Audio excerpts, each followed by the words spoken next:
2024 లేదా 25లో డిగ్రీ లేదా బీటెక్ చదివారా? సాఫ్ట్‌వేర్ జాబ్ కోసం ఎదురు చూస్తున్నారా? అయితే కోడ్ జ్ఞాన్ 100 డేస్ కోర్సులో చేరండి. జాబ్ సాధించండి. నమస్కారం సార్. నమస్తే. వస్తువైనా, మనిషైనా అది కరెక్ట్ ప్లేస్ ఉన్నప్పుడే దానికి విలువ ఉంటుంది అని చెప్తూ ఉంటారు. మరి అలాంటి విలువ లేని మనుషుల దగ్గర బ్రతకడం ఎలా సార్? విలువ ఇవ్వని మనుషుల దగ్గర బ్రతకడం చాలా కష్టం. ముందు విలువ ఏంటో అర్థం చేసుకోవాలి. విలువ ఎవరైనా మనకి ఎలా విలువ ఇస్తారు? వాళ్ళకి తెలిస్తే విలువ ఇస్తారు. ఓకే, మన విలువ వాళ్ళకి తెలియాలి. యాక్చువల్లీ ఒక గోల్డ్ యొక్క విలువ ఒక డైమండ్ యొక్క విలువ ఆ డైమండ్ని చూసేవాడికి తెలుస్తుంది. ఓకే, లేని వాడికి అర్థం కాదు. అది ఒక పెద్ద మంచి డైమండ్, బిగ్ డైమండ్ దొరికింది, అది ఒక లేమన్ దగ్గర దొరికితే వాడు దాన్ని ఏదో పేపర్ వెయిట్గా వాడుకుంటాడు. సో విలువ తెలియాలంటే వాళ్ళకి ఆ విలువ చూసే క్వాలిటీ ఉండాలి. ఇది ఫస్ట్ థింగ్. సో అందరూ మన విలువ చూస్తారు అని అనుకోవడం ఈజ్ అ బిగ్ మిస్టేక్. నా విలువ అర్థం కావట్లే వీళ్ళకి, నా విలువ అర్థం కావట్లే వీళ్ళకని చాలామంది కాపురాలు పాడు చేసుకునే వాళ్ళు తెలుసు నాకు. ఓకే, ఇది చాలా చాలా ఇంపార్టెంట్. మనము అంత విలువ ఇచ్చుకోకూడదు. ఎవరైనా ఇస్తే ఓకే, కానీ మన విలువను మనం రుద్దకూడదు. చాలా చాలా ఇంపార్టెంట్ ఇది నెంబర్ 1 పాయింట్. సెకండ్ వచ్చేసి, నిజంగా అట్లా ఎవరైనా విలువ ఇవ్వకపోతే వాళ్ళ మధ్యలో బ్రతకడం నిజంగా చాలా బ్రెయిన్కి చాలా ప్రెషర్. సో అలాంటి వాళ్ళ మధ్యలో బ్రతకకపోవడమే నయం, ఈజీగా చెప్పడం. కానీ కొంతమంది ఎలాంటి సిచ్యువేషన్ ఉండిపోతారంటే, సొంత పేరెంట్స్ కానీ భార్య భర్త పిల్లలు వీళ్ళ మధ్యలో నాకు విలువ లేదే, ఇంత కష్టపడ్డానని వాళ్ళ కోసమే అని బాధ ఉంటుంది. చాలామంది అబ్బాయిలు, చాలామంది ఫాదర్స్ నా దగ్గర, నేను పిల్లల కోసం బతికానండి, నాకే ఫైనల్లీ విలువ లేకుండా చేశారని చాలామంది బాధపడతారు. ఓకే, అలా ఎవరికైనా ఉంటే, విలువ లేకుండా నీ విలువను గుర్తించకుండా ఉంటే, first and foremost thing, lower your services. Okay, నువ్వు ఏదైతే ఎక్స్టెండ్ చేస్తూ వస్తున్నావు వాళ్ళ కోసం, ఇంకా చేసి నా విలువ తెలుసుకో అని, అది ఆపేయాలి. పరుగున నువ్వు విలువ నేర్పించలేవు. నువ్వు ఎంత ఇంకా చేస్తుంటే అంత ఎక్స్ప్లాయిట్ అయిపోయి పని లేక అయిపోతావు, కానీ నీ విలువ గుర్తించరు. ఓకే, చాలా చాలా ఇంపార్టెంట్. సో ఒకవేళ వాళ్ళు గుర్తించట్లేదు, you don't run behind them. Easy. First thing, గుర్తించట్లేదు, don't proceed. Okay, number 1. Second వచ్చేసి, ఒకవేళ వాళ్ళు లేని సమయంలో ఎక్కడో మనం కరెక్ట్గా ఎక్స్ప్రెస్ చేయలేకపోతున్నాం. So try to put forward in other direction. ఇలా చేయడం వల్ల ఇలా జరుగుతోంది, నేను నా సమయాన్ని ఇలా స్పెండ్ చేస్తున్నాను మీకోసం అనేది చెప్పగలగాలి, చూపించగలగాలి. ఎక్స్ప్రెస్ చేయడం రాకపోతే వాళ్ళకి విలువ అర్థం కాదు. ఓకే, మనకెప్పుడు ప్యాకేజ్ ఇక్కడి నుంచి తీసుకెళ్ళి అబ్రాడ్లో ప్యాక్ చేసి మళ్ళీ వెనక్కి తెస్తే అబ్బా సూపర్ ఐటమ్ అనుకుంటారు. ఓకే, సో అలాగా ప్యాకేజ్డ్గా మనం చూపించుకోవడం, మన విలువను ప్రజెంట్ చేసుకోగలగడం రావాలి. Okay, second. థర్డ్ వచ్చేసి, ఎవరైనా విలువ ఇవ్వట్లేదు అంటే అలాంటి విలువ కోసం పాకులాడే కంటే విలువని పెంచుకుంటూ వెళ్ళడం is a method. Okay, you constantly work on your self, constantly improve, study. మనిషి అన్ని యాంగిల్స్లోనూ ఎక్స్ప్లోర్ కాగలిగేటట్టు స్పిరిచువల్గా, ఫైనాన్షియల్గా, ఎమోషనల్గా, మెంటల్గా ఎదుగుతూ పోవడమే.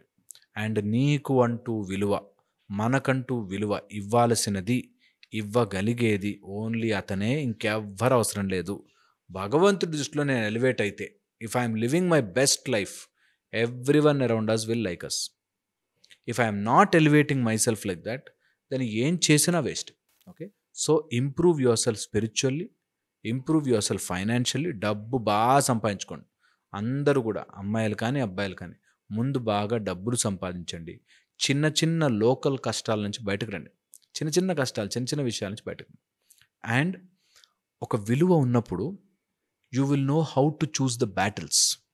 అంటే ఫర్ ఎగ్జాంపుల్, నేను ఒక టైగరో లయనో అయితే నేను చిన్న చిన్న కుందేళ్ల కోసం ఫైట్ చెయ్యను. My battle is different. నా యుద్ధం వేరుగా మారిపోతుంది.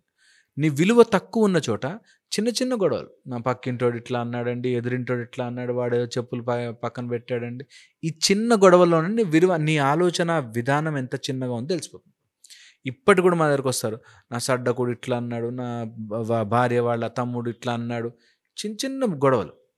అరే నువ్వు ఇట్లా ఎదుగుతూ ఉంటే ఎవరు అనగలరు నేను అట్లా? ఎంతసేపు ఆ చిన్న సర్కిల్లో తిరుగుతుంటాం కదా, నీ విలువ అంతే అక్కడే ఉంటుంది. ఇప్పుడు ఫర్ ఎగ్జాంపుల్ నీ ఆ తోటి కోడలో అదే విలువ ఇచ్చేసిందే అనుకుందాం, మనకి ఏమొస్తుంది దాంతో? ఈ ఆలోచన విధానం రావాలి మనుషులందరికీ, దట్ వీడు నాకు విలువ ఇచ్చేది ఏంటి అసలు? నిజంగా అబ్బా నువ్వు ఎంత గొప్పదానివి, నువ్వు ఇంట్లో రోజు వంట చేసేస్తున్నావు, నువ్వు ఎంత గొప్పదానివి అనేసారే అనుకుందాం. ఏమొచ్చింది దానివల్ల? నిజంగా ఏమీ రాదు తెలుసా, ఏమీ రాదు. వాళ్ళు ఎలా చెప్తారంటే మా దగ్గరకు వచ్చిన వాళ్ళు, విలువ ఇవ్వట్లేదు, ఇవ్వకపోయినా పర్లేదు సార్, తిట్టకుండా ఉంటే చాలు అంటారు. చాలా చాలా చాలా చాలా ఇంపార్టెంట్. ఒక డాగ్ లాగే అరుస్తుంది, ఒక పిగ్ లాగే బిహేవ్ చేస్తుంది. వాళ్ళు ఇంప్రూవ్ అయితే కానీ నాకు వాల్యూ లేదు అనుకుంటే బ్రతకలేం.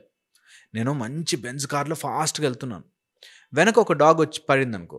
కొన్ని డాగ్స్ ఉంటే కార్ వెళ్తుంటే కార్ వెనకాల రన్ చేస్తాయి. ఆ డాగ్కి నాకు విలువ ఇవ్వడం రాదే అంటే డాగ్కి రాదు, డాగ్కి BMW వాల్యూ తెలియదు.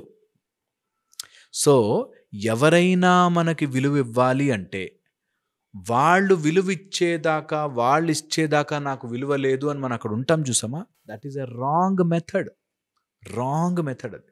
అలా ఆలోచించిన రోజులు మనకు విలువ లేదు, విలువ ఉండదు నిజంగానే. ఓకే, అండ్ ఎప్పుడైనా సరే ఎవరి దగ్గర నుంచైనా విలువ మనస్ఫూర్తిగా రావాలి. నువ్వు అడిగితే వచ్చిన విలువ వేస్ట్. అది గొడవ పెట్టుకుని వాళ్ళకి చెప్పి కనీసం నాకు ఆ రోజు పెళ్ళిలో చైర్ కూడా వేయలేదు అని, వేస్ట్ ఆఫ్ టైం. నువ్వు నిజంగా వర్త్ కాదు, అలాంటి ఫైట్ తీసుకున్నవాడు వర్తే కాదు, అసలు not worth it at all. Okay, చాలా చాలా ఇంపార్టెంట్. ఇది తెలుసుకున్నవాడు చాలా లైఫ్లో ముందుకెళ్తాడు. అండ్ నిజంగా ఏ మనిషి నాకంత గొప్ప విలువ ఉంది అని ఫీల్ అవ్వాల్సిన పని లేదు. 500 రూపాయల బండిల్స్ ఇలా రూమ్ నిండా ఉన్నాయి, కానీ నీకు ఆకలి వేసేస్తోంది బాగా, నువ్వు ఆ డబ్బులు తీయలేవు, బయటకు పెట్టలేవు, ఏం చేసుకుంటావు? అంత విలువైన డబ్బులైనా. విలువ ఎప్పుడు వస్తుంది తెలుసా? ఆ కరెక్ట్గా ఆ టైంకి మనకు అది వచ్చినప్పుడు అదే విలువైనది. ఓకే, సో మనము ఎవరి జీవితంలో అయినా విలువ అవ్వాలి అంటే వాళ్ళకి అలాంటి సందర్భంలో నువ్వు నించోగలిగితే విలువ వస్తుందో ఆటోమేటిక్గా. మనం అనుకున్నట్టుగా కాదు. నేను ఇన్ని రోజులు నీ కోసం చేశాను. ఈ మధ్య ఒక బ్యూటిఫుల్ షార్ట్ ఫిల్మ్ చూశాను. అందులో ఆ అమ్మాయి దాహం వేస్తుంది, నీళ్ళు ఇవ్వండి అంటుంది. ఓకే, వీడు మంచి కాస్ట్లీ ఫోన్ కొనిస్తాడు. దాహం వేస్తుంది నీళ్ళు ఇవ్వండి అని చాలా బ్యూటిఫుల్ బ్యాగ్ కొనిస్తాడు. దాహం వేస్తుంది నీళ్ళు, మంచి డ్రెస్ కొనిస్తాడు. ఆమెకు కావాల్సిన నీళ్ళు. నీకు ఎన్ని నీళ్ళు అడుగుతుంటే మీరు ఎందుకు ఇలా చేస్తున్నారంటే వాడు బ్లేమ్ చేస్తాడు. నీకు ఇంత విలువైనవి కొనిచ్చాను, నీకు నా మీద వాల్యూ లేకుండా పోయింది అని. ఓకే, సో పాయింట్ ఈస్, విలువ నేను అనుకున్నట్టుగా వాళ్ళు నాకు విలువ ఇవ్వరు, వాళ్ళకి నచ్చినట్టుగానే మనం చూస్తారు. సో నా విలువ వాళ్ళ నుంచి ఎక్స్పెక్ట్ చేయడం ఈజ్ అబ్సల్యూట్ ఫూలిష్నెస్. ఒక చెప్పులు అనుకుందంట, తల మీద పెట్టుకోవచ్చు కదా, ఏంటి నేను ఎంత బ్యూటిఫుల్గా ఉన్నాను, నాకు ఇలా ట్యాగ్స్ ఉన్నాయి, ఇలా ఇవి ఉన్నాయి, నేను తల మీద పెట్టుకోవచ్చు కదా. విలువ నీకు అక్కడే కాళ్ళకే ఇస్తారు. సో పాయింట్ ఇస్, కాళ్ళకు ఉండాల్సిన చోట కాళ్ళకు ఉన్నప్పుడు దాని విలువ బాగుంటుంది. అది ఎక్స్పెక్ట్ చేయడంతో ప్రాబ్లం అయిపోతుంది. అలాగే మన జీవితంలో మనం విలువ ఒకటి నుంచి ఎక్స్పెక్ట్ చేస్తే వాడు మనకు తగ్గట్టుగా విలువ ఇవ్వాలనుకుంటే కాంప్లికేట్ అయిపోతాం. వాడు ఇచ్చాడా లక్కీ, ఇవ్వలేదు, నిజంగా తల మీద పెట్టుకుని పాదుకలుగా మోసుకెళ్తున్నారు, వెరీ గుడ్. ఇవ్వకపోతే మాత్రం జీవితాంతం బాధపడతాం. So don't do that, be happy. ఎంతైతే అంత better. Thank you sir, thank you so much. Suman టీవీలో మీ పర్సనల్ అండ్ బిజినెస్ ప్రమోషన్స్ కోసం కింది నెంబర్కి కాంటాక్ట్ చేయండి.